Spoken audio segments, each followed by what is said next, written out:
कैथल पहुंचे हरियाणा के शहरी स्थानीय निकाय मंत्री कमल गुप्ता ने कहा कि हरियाणा देश का एकमात्र ऐसा राज्य जिसने अपनी सभी 88 अर्बन लोकल बॉडीज की एक इंच जमीन का अक्षांश और देशांतर नापकर प्रॉपर्टी को कलमबद्ध किया है। अगर किसी नागरिक को इस पर ऑब्जेक्शन है तो हरियाणा सरकार ने नागरिकों के लिए NDC पोर्टल पर आपत्ति दर्ज करवाने का ऑप्शन उपलब्ध करवा दिया गया है, जिस पर संबंधित नागरिक अपनी आपत्ति दर्ज करवा सकता है। तो सबसे पहले तो मैं उस हनुमंत जयंती, हनुमान जी हमारे इष्ट देव, शक्ति के प्रतीक, राम के भक्त, उनकी जयंती पर आप सबको बधाई देता हूं और ऐसी प्रार्थना करता हूं कि हनुमान जी की कृपा आप सब पर, हम सब पर और पूरे राष्ट्र पर बनी रहे।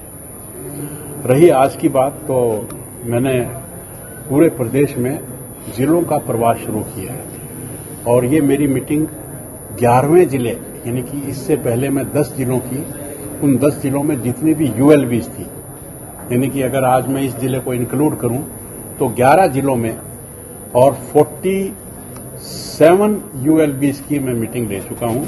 और इस मीटिंग में हमारा जो काम करने का तरीका है, हमारे क्या क्या प्रोजेक्ट्स हैं, क्या क्या पायलट प्रोजेक्ट्स हैं, चाहे वो प्रॉपर्टी ID हो, चाहे वो स्वामित्व योजना हो, चाहे वो अनअप्रूव्ड कॉलोनीज हो, चाहे वो नगर दर्शन की बात हो, चाहे वो स्वच्छता की बात हो, स्वीपिंग की बात हो, डोर टू डोर कलेक्शन की बात हो, बजट की बात हो कि कैसे बजट को मैनेज करना चाहिए और कैसे शहर को ब्यूटिफिकेशन करने की बात हो, इन सब बातों पर हमने रिव्यू किया है और जहां जहां कमियां थी उसका एहसास कर्मचारियों को और चेयरमैन को करवाया है और इनको इस बात की भी एश्योरेंस दी है कि जो भी सहायता ऊपर से होगी हम करेंगे।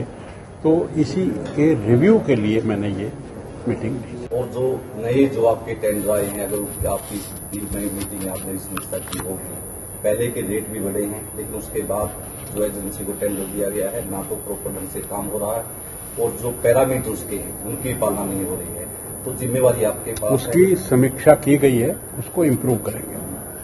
इस हाल का मुद्दा भी मुख्य रूप से रहता है, आपका गृह निर्वाचन क्षेत्र है, एयरपोर्ट की स्थिति आप भी स्पष्ट कर दीजिए कि एयरपोर्ट को लेकर अक्सर चर्चाएं रहती है हरियाणा। क्या स्थिति स्पष्ट करें? प्रत्यक्ष को प्रमाण की आवश्यकता नहीं है।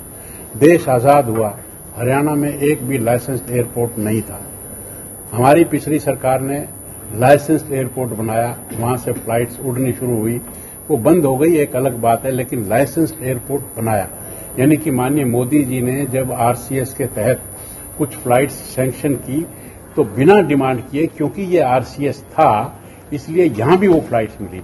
और अब तो आप जाइए, मैं आपको नोता देता हूं, वहां 10,000 फुट की पट्टी लगभग बन चुकी है और by the end of this year हम बड़ा एयरक्राफ्ट वहां उतार पाएंगे, ऐसा हमें लगता है।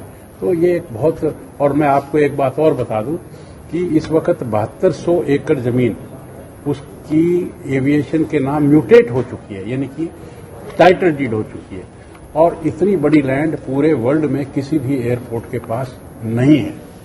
विरोधी दल तो इस बात का प्रचार करते हैं, सोचते हैं। आप हरियाणा के सिटीजन हैं, आप ये सोचिए कि किसी व्यक्ति ने लोकसभा में प्रश्न किया और लोकसभा में जवाब आया कि हमारे पास कोई प्रपोजल नहीं है।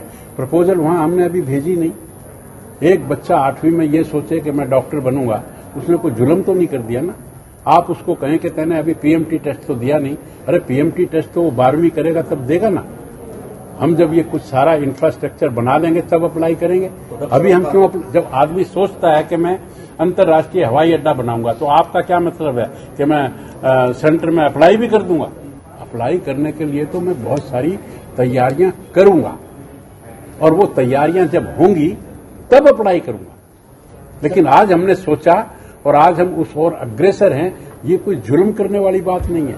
निजाम कराने की बात होती है तो नहीं होती, दोबारा फिर हड़ताल हुई मेरी, इस पर उन्होंने शहरों को अंदर नहीं किया। लोकतंत्र है, लोकतंत्र में सब लोगों को अधिकार है। अब हम जो बातें करते हैं, जो डिमांड्स मानने की होती हैं वो मानते भी हैं, जो नहीं मानने की होती नहीं भी मानते, लेकिन फिर भी स्ट्राइक करना हर एक का डेमोक्रेटिक राइट है, तो उसको हम कोई बाई फोर्स तो रोक नहीं सकते। लेकिन फिर भी हमारा प्रयास रहता है, वो भी हमारे छोटे भाई हैं, तो परिवार की तरह हमारा जो एप्टीट्यूड है वो रहता है, हम उनको डील भी करते हैं।